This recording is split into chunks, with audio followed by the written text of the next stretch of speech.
Right now at 6, residents on Baseline Boulevard in Missouri witness crash after crash. We take a look at why this road claims so many victims. And it's another hot day for us, another round of pop-up storms possible. We'll have a look at your forecast coming up. Plus, working in the outdoors can take its toll this time of year. We have advice from the experts on how you can stay safe this summer. The 4 states' most watched news starts now. Good morning and welcome to the KOAM Morning News. It's 6 a.m. I'm Elise Snowy. And I'm Chris Warner. It's Wednesday. It's June the 25th. And we're just talking about all these crazy coincidences. Yeah. You had a basketball game that you went to. Little did you know when you were a kid that your future fiance was also at that game. And I was just thinking too, when my dad would take me to Carthage at 3 a.m., little did I know my future wife was asleep in that town somewhere. It's so weird how different things like that work. You never know what your future will bring. And so certainly take advantage. Observe as much as you can. We're going to observe the sunrise, courtesy a camera at the top of the building at 4th and Broadway in Pittsburgh. See, there it comes. We've got those clouds once again, courtesy some storms well off to our north and west out there, but they are at least leaving us with some cloud cover. I mean, at this point, they're up toward like Omaha, but we're still getting some residual clouds. MoDOT camera 20th and Rangeline Joplin also looking fantastic this morning. Our future track looks pretty good. It's going to be another hot one, but I mean, we're still only 2 to 3 degrees above average out there. So I know it's above normal, but it's not significantly so.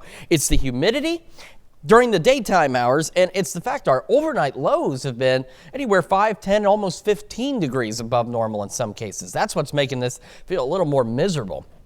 Start to go partly cloudy. Once again, between 2 and 6, an isolated pop-up storm possible. Once again, like yesterday, future tracks showing them east of I-49, but as we saw, we still got some pop-up showers out there that were further west. So remember, when we get these pop-up storm chances, really, they are possible just about anywhere across the area, not just where future track shows them. Outside of that, though, we do have some increasing rain chances tomorrow. We'll talk about that here a little later. 75 in Joplin right now, 73 in Pittsburgh. Across the area, still, we should be in the upper 60s, near 70. The closest we've got is Monette, Cassville, both at 72. Most of us, though, right around the mid-70s. You'll have some upper 70s out there as well this morning. Eventually, low 80s by 9, upper 80s by noon. It is the same thing as yesterday. It's like it's on repeat. Pop-up storms by the afternoon hours, highs right around 90, south winds around 5 to 10 miles an hour. As I mentioned, no changes, at least some, are on the way. We'll go over those details with you and take a look at our weekend forecast here in just a few more minutes. Elise? All right, we'll see you soon, Chris. Thanks. Authorities charge a Lamar, Missouri woman with multiple felonies in connection with allegations of assault on a child. Tina Fiala faces 2 counts of felony domestic assault and 1 count of felony endangering a child. According to court documents, officers responded to a home in Lamar regarding a missing child. Authorities found the child with a large bruise on his upper lip and red marks on his face and eyelid. He said Fiala had hit him and he ran away from home because he was afraid she was going to drown him. He told officers Fiala turned on the bathroom sink and clogged the drain. He claims she then tried to place the child's head under the faucet. Fiala remains in the Barton County Jail. And a former McDonald County Schools custodian charged in connection with a camera found in the girls' locker room at McDonald County High School has requested a change of venue. Back in September, authorities charged Roger Copeland with multiple felonies, including felony sexual exploitation of a minor, after discovering the camera in the girls' locker room. Copeland has requested a change of venue from McDonald County, and while the special prosecutor in the case did not object, both sides must agree on the location by the time Copeland appears in court on July 29th. Otherwise, a decision will be made that day. You can read more about the history of this case on our website, KOAMnewsnow.com. And Missouri schedules its first execution of 2025. Lance Shockley was found guilty of first-degree murder in the death of Patrol Sergeant Dwayne Graham outside his home in Carter County in March 2005. Testimony during the trial indicated Shockley killed Graham because he was investigating Shockley for involuntary manslaughter and leaving the scene of an accident. The execution is scheduled to be carried out on October 14th. Shockley's execution would be the first under Missouri Governor Mike Kehoe. And to be the first to see breaking news, weather, and sports, you can download the KOAM News app. It's available free of charge in the Apple App Store and the Google Play Store. Just search for the KOAM News app. The number of crashes seems to be increasing on a particularly dangerous road in Jasper County. From minor fender benders to head-on collisions, Baseline Boulevard in Jasper County has seen a number of accidents in recent years. While the history of incidents on the road is not unique, Tri-Cities Fire Protection District says it sees the number of accidents has increased. Now, according to Tri-Cities Fire Chief Clayton Richardson, since 2021, 24% of total wrecks in the district occur on Baseline. 75% of those wrecks result in injury or fatality. While a particular cause would be difficult to point out, it does seem with high shoulders, uneven lanes, and pretty narrow bridges usually, it would seem that there's not a lot of room for error and pretty severe consequences when there is an error or mistake made. The intersection of Baseline and Highway 43 has been the scene of several serious accidents in recent years, including 2 in the past month. Chief Richardson says factors such as speed, staying off your cell phone, and paying attention to traffic signs are steps we can all take to increase safety on every road. And for those who work outside in this heat, cooling off is a necessity. Now, we caught up with the landscaping company in Joplin who's faced the sun head on and have some tricks up their sleeves when it comes to beating the heat. I mean, it's a mixture of a lot of things. We definitely take a lot of breaks. We make sure we have a lot of cold beverages. We make sure if there's shade on the property, like at this property, there's a lot of shade. So we make sure if there's shade, you know, we go take a seat in the shade every once in a while. But really, you just kind of gotta, as much as it sucks to say, you gotta push through it. According to the Mayo Clinic, one sign of heat stroke is when the core body temperature reaches 104 degrees Fahrenheit. If this does happen, you should seek medical attention. And one location people can go is the First Church of Nazarene in Joplin. The church opens its doors when the heat index reaches 97 degrees. The lead pastor says they want to be there for the people. We've just seen a lot of tragic things come from the heat. We've had, last year we had 3 or 4 people had heat strokes. We actually lost somebody 2 summers ago from the heat, and God just put it in our heart to be able, to make sure that we are caring for those that, don't have a place. Now, the church will even come pick you up where you are anywhere in Joplin. And that's a look at this morning's top stories and weather in our first 7 minutes coming up on the KOAM Morning News.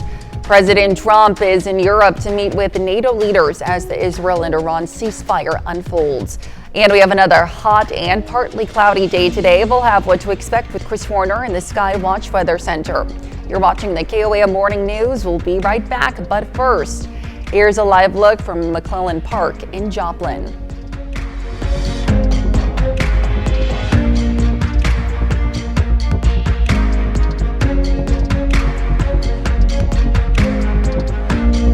Topping Nation Watch, President Donald Trump is in Europe this morning for NATO meetings. Now, the summit kicked off just hours after the president announced a ceasefire between Israel and Iran. And as new preliminary reports are coming in about the results of the U.S. attack on Iranian nuclear sites, Jared Hill is following the latest in New York, including the deep split among everyday Americans over support for those strikes. President Donald Trump appearing with NATO leaders in the Netherlands, with Israel and Iran still top of mind. The ceasefire holding after President Trump blasted both sides before leaving the U.S. We basically have 2 countries that have been fighting so long and so hard that they don't know what the they're doing. Do you understand that? Now his frustration has turned to an initial assessment from his own intelligence community. The report says last weekend's strikes on 3 Iranian nuclear sites may have only set their program back a few months, according to 3 sources familiar with the contents. Officials have cautioned that the early assessment could change with more information. This morning on social media, President Trump declared the sites completely destroyed. When you can't solve it diplomatically, you use overwhelming military power to solve it, and then you get the hell out of there before it ever becomes a protracted conflict. A CBS News poll shows that a majority of Americans disapprove of the strikes against Iran, though there's a huge partisan divide. As tensions appear to be calming in the Middle East, they're growing on Capitol Hill. The American people deserve to know the facts. Democrats and some Republicans are demanding answers on President Trump's decision to launch strikes without consulting Congress. Classified briefings are now pushed to Thursday. Jared Hill, CBS News. Well, yesterday, President Trump told reporters he is not seeking a regime change in Iran, adding that it would bring chaos.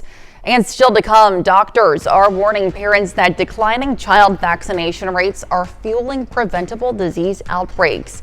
Plus, Chris returns with another look at your Wednesday forecast. You're watching the KOAM Morning News. We'll be right back. Well, a Danish artist used recycled materials to create a 25-foot troll in Wisconsin's Firefly Grove Park. Jenna Wells has the story. There's something funny with these flowers. Some of them have special powers.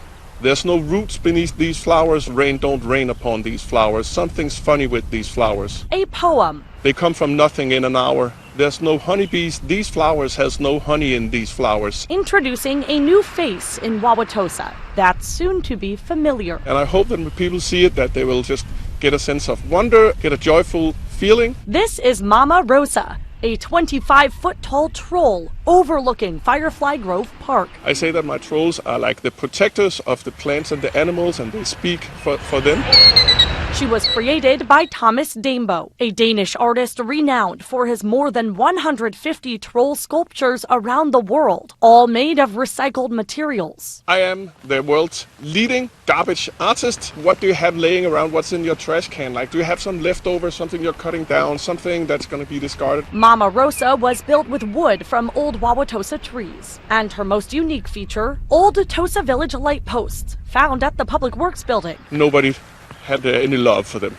Until then me and the architect of the park then looked at them and said, hey, maybe we could recycle them. It's a long-time dream of mine to be able to do one that were in some way picking a bouquet of infrastructure. She holds the illuminated flowers, putting one up to her nose. Something's funny with these flowers. They stand all summer and won't go sour. They surround the park, lit by solar panels, and some are just picked stems. That's what I love to do. I love to come in, find something that has no value, and then give it some value. Dambo built Mama Rosa's head at home in Denmark last year. He came to Wauwatosa in May, working for 3 weeks alongside 200 city staff and volunteers to install her in the park.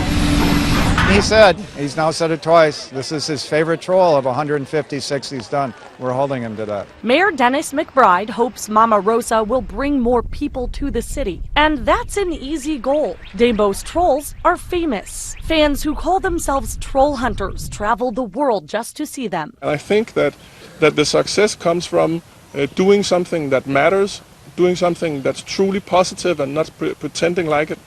That's why I think that I have gained so much support and love. Dambo's goal isn't the fame or the fortune. It's to better the future. Our world is drowning in trash.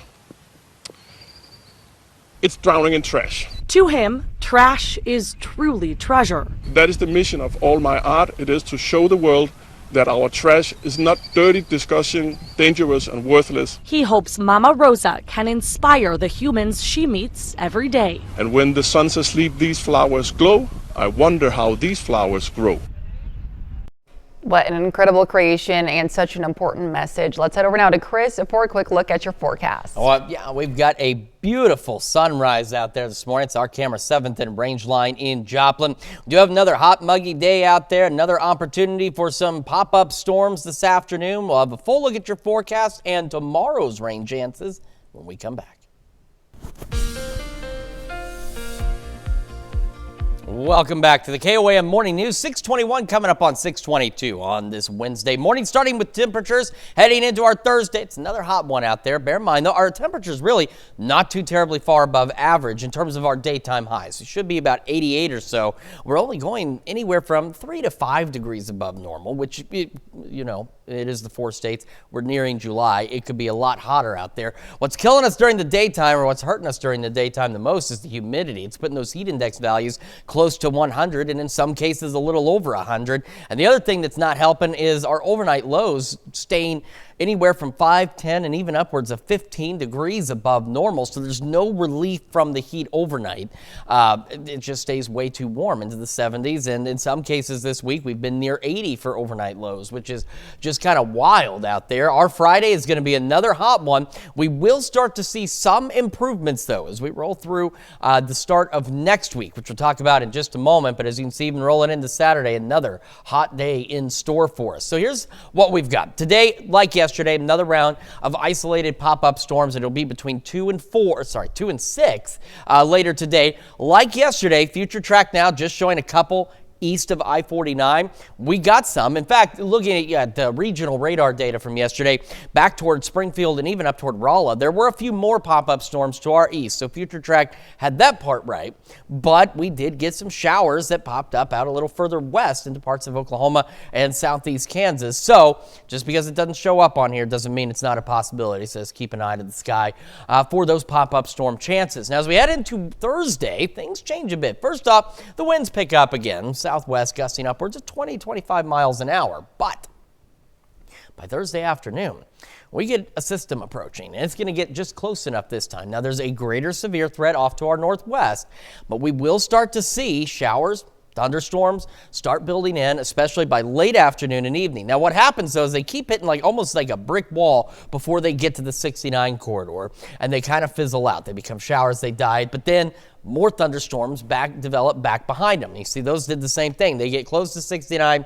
they die out, but then back behind it, here we are at midnight, another round of storms out toward Yates Center, Fredonia, down toward Howard and Sedan.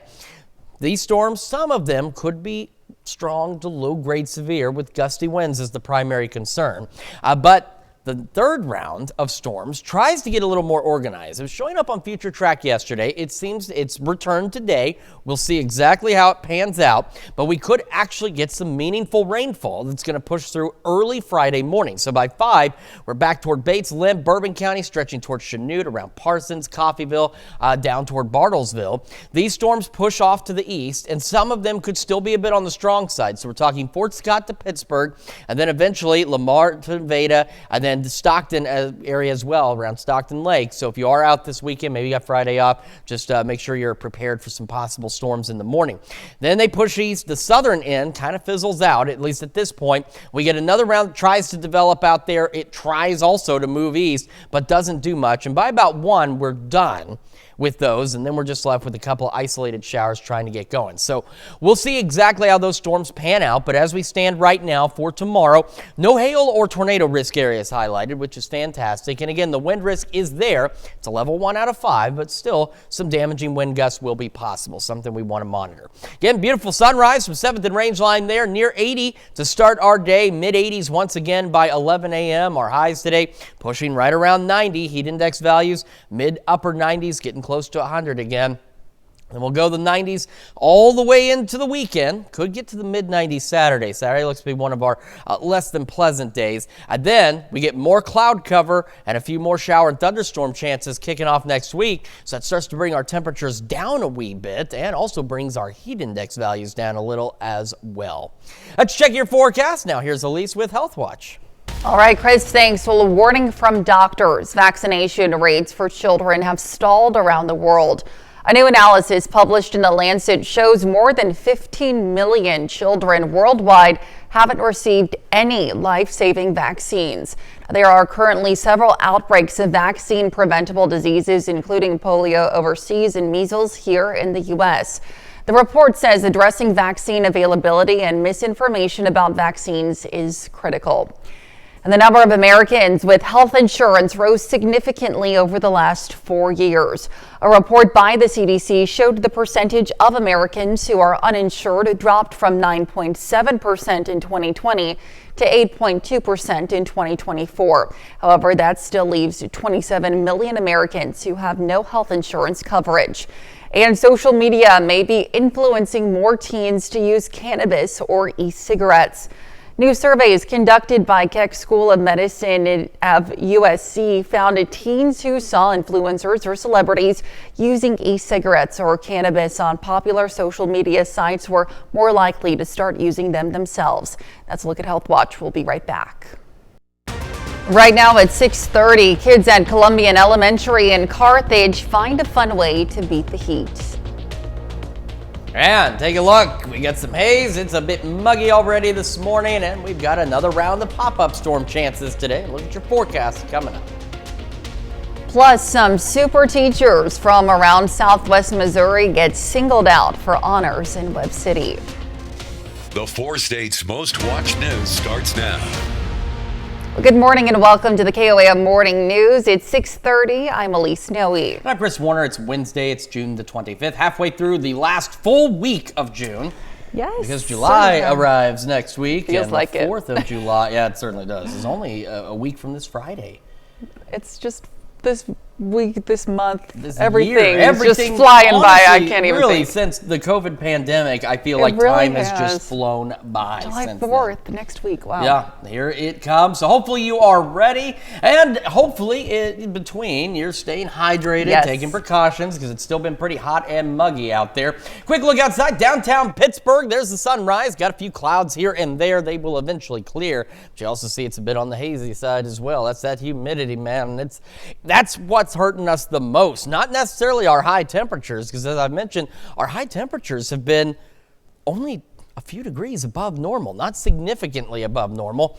It's between the humidity during the day, cranking those heat index values up, and then our temperatures overnight have been anywhere in the last several days from 5 to nearly 15 degrees above normal. As I mentioned yesterday, earlier this week, Joplin's low alone was near 80 a few days ago. And so that's what's also hurting. MoDOT camera 20th range line, of course, they're looking pretty good as well. Future Track, here we go. We're going to have that opportunity once again between 2 and 6 for an isolated pop-up storm or two. Now, like yesterday, Future Track showing just a couple storms east of I-49, but we saw some outside of that, some showers at least. So remember, they can really be anywhere. Pop-up storms, it's the nature of them. They feed off daytime heating. They really are random, and Future Track does its best to pick up on where they might be. Otherwise, we will start to clear out, and we have increasing rain chances tomorrow. We'll talk about that here in a few more minutes. 75 in Joplin right now, 74 in Pittsburgh, and looking at temperatures across the area, we should be upper 60s to near 70. The closest we have right now, Cassville, 71. That's actually not too bad compared to where we have been and where most of us are, hovering around the mid 70s this morning. Cruising back in, low 80s by 9, upper 80s by noon. 90s for our highs again today are right about 90 with the south breeze around 5 to 10. As I mentioned, rain chances increase as we head into tomorrow afternoon and early Friday. Details on all of that here in just a few more minutes. Elise? All right, Chris, thanks. Well, Carterville plans to conduct smoke testing of the city's sanitary sewer system this week. The city says testing helps identify breaks or improper connections in the sewer system. Residents may see white smoke coming from sewer vents, manholes, or even inside their home if there are plumbing issues. And the city warns residents to avoid inhaling the smoke and ventilate any areas where smoke is located in their home. Testing is scheduled to take place tomorrow starting at 5:30 in the evening. For more information, including a list of targeted testing areas, you can head over to our website, KOAMnewsnow.com. And now you can stay up to date with the latest news, weather, and sports with the KOAM Plus TV streaming app. It's available on Amazon Fire TV, Android TV, Apple TV Plus, and Roku. The player is also available on our news and weather apps as well as our website. Watch live streaming anytime, absolutely free. The KOAM Plus TV streaming app. Well, some super teachers were recognized yesterday by the Southwest Center for Educational Excellence in Webb City. 13 nominees from districts across Southwest Missouri were honored at the Regional Teacher of the Year celebration. A committee made up of area educators and community members helped select 2 of the nominees to represent Southwest Missouri in the statewide competition for Missouri Teacher of the Year. Organizers say it's important to recognize the impact of teachers who often go underappreciated. What these teachers all have is just the ability to love and teach kids, and that is a special human, but they truly love what they do. There is no better job. Now, the 2 teachers who will compete at the state level are Jennifer Shook from Verona and Carrie McClantley from the Wheaton School District. And warmer temperatures didn't dry out the fun for some Carthage Elementary students yesterday. Students at Columbian Elementary celebrated Water Day. The day has students enjoying time outside at various stations featuring water activities. Activities ranged from water shoot or target practice to jumping in sprinklers with the Carthage Fire Department. The school principal says it's a great way to have kids be excited about summer school. The last 4 years we've done Water Down here at Columbian. It's just a way to kind of end our summer school on a good note. It also gives some kids something to look forward to all summer. School staff say Water Day has become an annual tradition that everyone looks forward to each summer. And let's look at our top news stories coming up this half hour on the KOAM Morning News. Ford is recalling its Lincoln Aviator SUVs over a safety hazard that could increase the risk of a crash. Plus, a major shakeup in Minnesota basketball as the new owner takes control of the Timberwolves and the Lynx. You're watching the KOAM Morning News. We'll be right back, but first, here's a live look from McClellan Park in Joplin.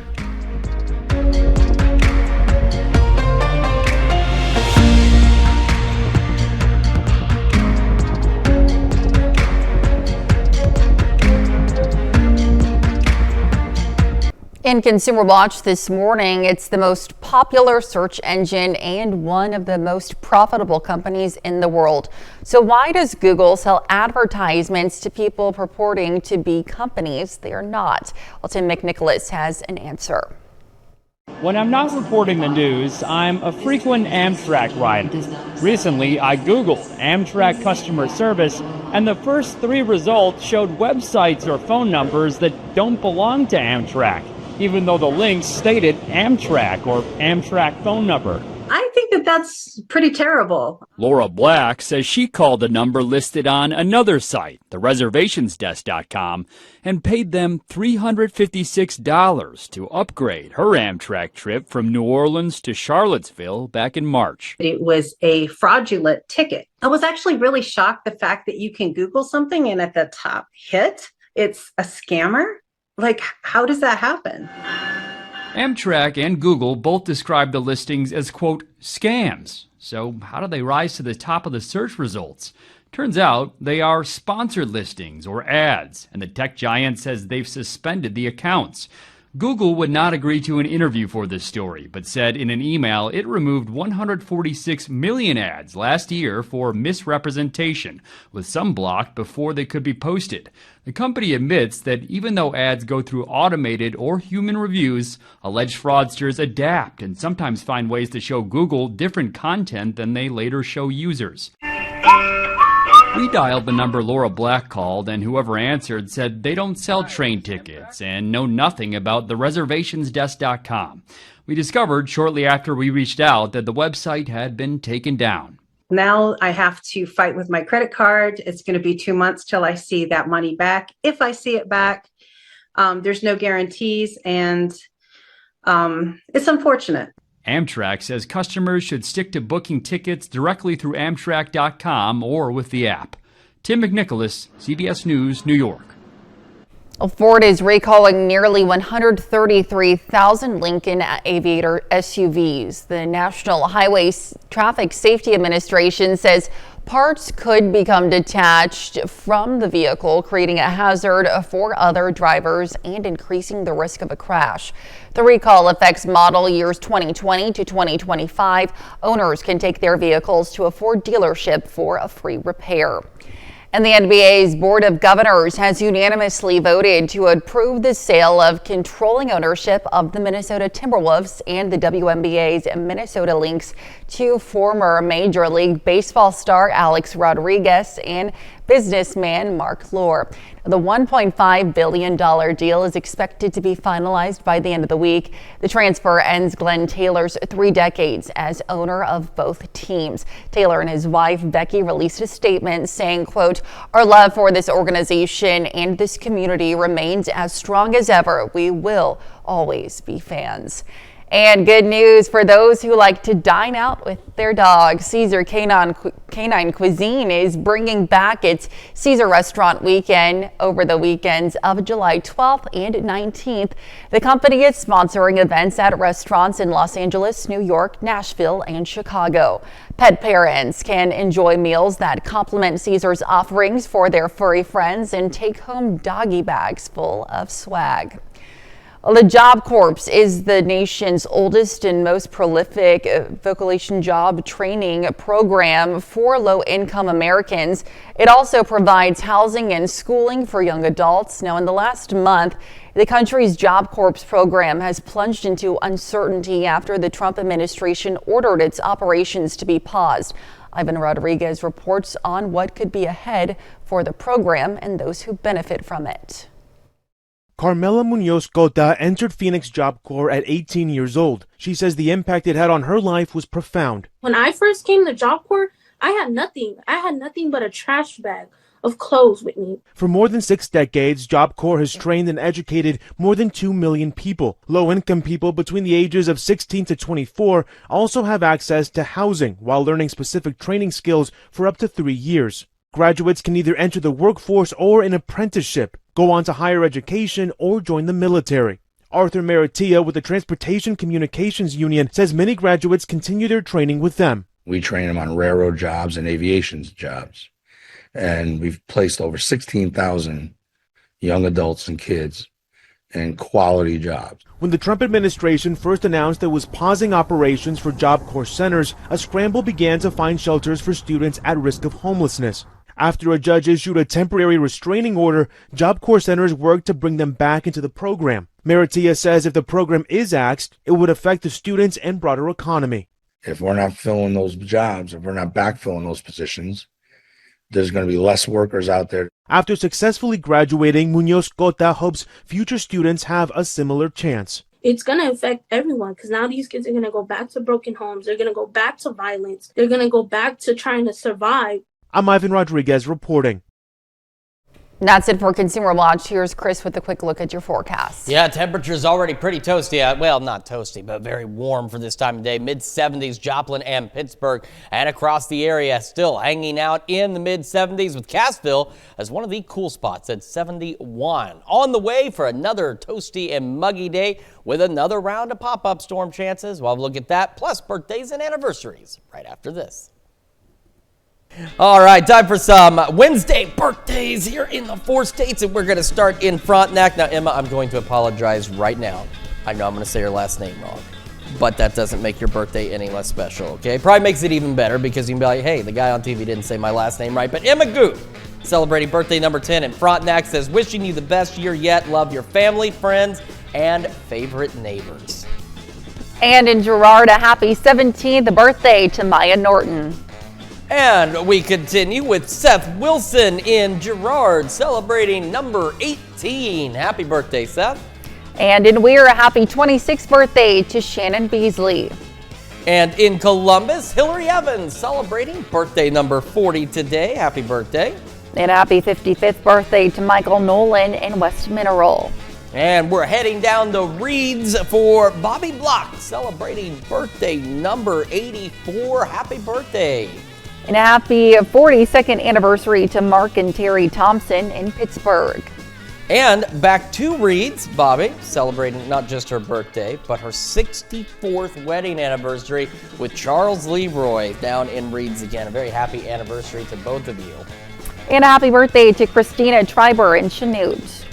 And we've got Joe Morris in Columbus, celebrating another year wiser today. Happy birthday, Joe. And continuing our list with a happy birthday to Brandon Town, turning 27 today over in Chanute. It says here, love the whole family. All right, another very happy birthday and anniversary to everybody on our list. And really, this is the part of the day we look forward to the most. And if you would like to celebrate with us, Elise has information you need to know. Yes, please submit your birthdays and your anniversaries to birthdays@komnewsnow.com. Be sure to include those wonderful photos and messages to, of course, meet the deadline that you see there at the bottom of your screen. And to also please include the date of your celebration when submitting as well. Very important information. And I have some information you need to know, but probably don't want to know, but you got to know because it's going to stay hot across the area.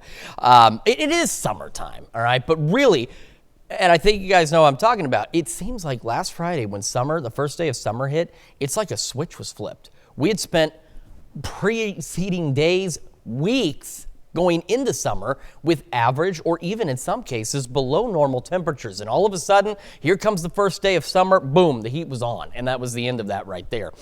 We have been a bit above normal since the first day of summer. We, believe it or not, as muggy and as miserable as it has felt a few days out there this week, we haven't actually had high temperatures significantly above normal. In fact, 88 right now is about our average high. We've been into the low 90s at best. We've been at most maybe 5 or 6 degrees above normal for our highs. It's just been that humidity that suddenly showed up when that switch was flipped as well. That's been putting those heat index values up to 100, even up to 105 in some cases. Now, thankfully, they've calmed down about yay much. We're looking at heat index values pushing closer to about 100, upper 90s to 100. Our temperatures, though, as you can see, still only 2 or 3 degrees above normal as we head into our Thursday.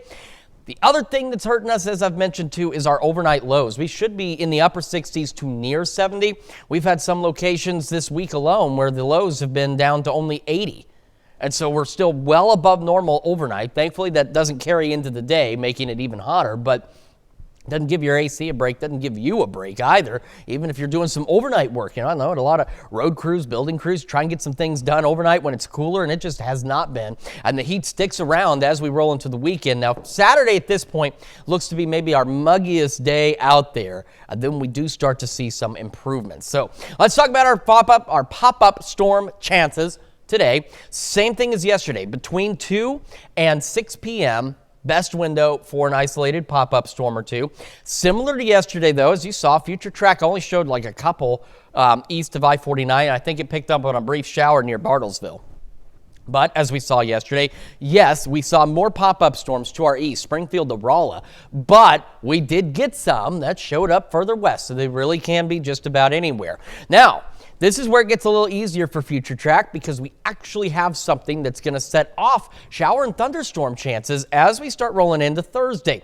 Few showers initially, and then as we go later into the afternoon, early evening, we start to get some isolated scattered storms. Some of these, believe it or not, could be strong or low-grade severe, but they also, as they're approaching 69, they hit a brick wall. This first round dies out, showers, and then it's gone. That second round follows in, it dies out too. Then we get this one around midnight, and it's that one that might get slightly more organized and bring more shower and thunderstorm chances, as you can see, to a broader area. So we go roughly 2 a.m. to about 10 a.m. We get these thunderstorms, some of which could be strong. We get some redevelopment in parts of Kansas and Oklahoma. It tries to go somewhere and just doesn't, but that's what we're looking at tomorrow. And it again does come with a low wind risk. No hail or tornado risk areas highlighted, but we do have the chance for maybe some gusty winds with those storms tomorrow into early Friday. So we'll keep an eye on that for you. We'll have another look at your forecast and news you need to know in just a moment. And we transition to Fox 14 at 7 a.m. or you stick with us on KOAM Plus. We're going to tell you about a bike club giving its members a chance to get exercise as they ride around the city of brotherly love. And here's a check of today's top headlines, the news you need to know before you head out the door. Missouri schedules its first execution of 2025. Lance Shockley was found guilty of first-degree murder in the death of Patrol Sergeant Dwayne Graham in March 2005. Testimony during the trial indicated that Shockley killed Graham because he was investigating Shockley for involuntary manslaughter and leaving the scene of an accident. The execution is scheduled to be carried out on October 14th. And authorities charge Tina Fiala of Lamar, Missouri with multiple felonies in connection with allegations of assault on a child. Fiala faces 2 counts of felony domestic assault and 1 count of felony endangering of a child. Officers responded to a home in Lamar regarding a missing child. Authorities found the child with a large bruise on his upper lip and red marks on his face and eyelid. Fiala remains in the Barton County Jail. And former McDonald County school custodian Roger Copeland, who was charged in connection with a camera found in the girls' locker room at McDonald County High School, has requested a change of venue. Authorities charged Copeland with multiple felonies, including felony sexual exploitation of a minor. Both sides must agree on the location by the time Copeland appears in court on July 29th. Otherwise, a decision will be made that day. Now to check up today's top headlines, the news you need to know before you head out the door. And we are getting ready for another hot and muggy day. Temperatures about 90, so only a couple of degrees above normal, but heat index values into the upper 90s, and an isolated pop-up storm possible between 2 and 6. Partly cloudy overnight, back in the low to mid 70s for us, so another mild evening. Then tomorrow afternoon, evening, into the overnight and the first part of our Friday, scattered showers and thunderstorms. Not everybody necessarily will see rain, but those who do could get some meaningful rainfall, and unfortunately it does come with a low severe threat out there, so we'll have to keep an eye on it.